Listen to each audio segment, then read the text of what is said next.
This is the HaYom Yom for today.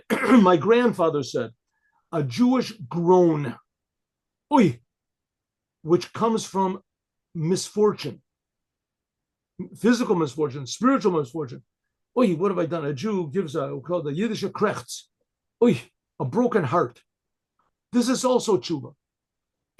How much more so if it comes from a spiritual distress, a lofty and effective tshuva. What have I done with my life? This groan pulls you temporarily out of evil, right? You're not enjoying yourself as you are. It's a bitterness. I got to change. I can't keep doing this. And this places him on a firm footing in the realm of good, to do good. So the person thinks, I got to change my direction. I got to readjust my life. A groan, realizing that you're not doing what God wants, or you're not feeling what God wants. The groan means it's possible to get out, to change myself, and I will change myself. The groan. Oi, oi, that's the beginning. It's not I can't keep groaning all the time, but at least it's a start. Okay, that is today. We did not do yesterday, so let's do yesterday. Yesterday. The Alter Rebbe, right, the first Rebbe of Chabad, writes in his Siddur, before you start praying, it is proper to say before prayer, I hereby accept on myself the commandment of love your neighbor as yourself.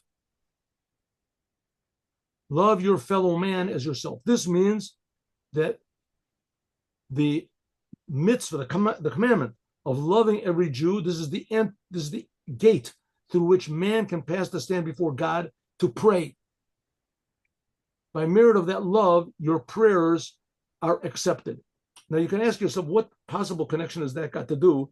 I'm going to synagogue and I want to pray, and I don't like my next door neighbor. He's totally not religious. He drives over my lawn. He calls me all sorts of names. He plays music on Shabbat.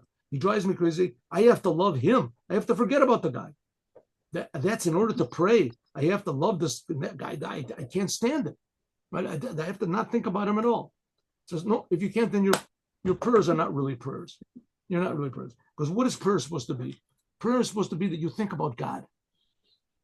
And God is creating your next door neighbor. He's creating him. And if your neighbor is a non-Jew, so God is creating him. If he's a Jew, then he's the son of God, just like you are. Every Jew is. So by means of not thinking about the bad and thinking about the good, and that means there's something lovable, something valuable in every single Jew. By thinking about that, it means you have to look at the world from God's point of view.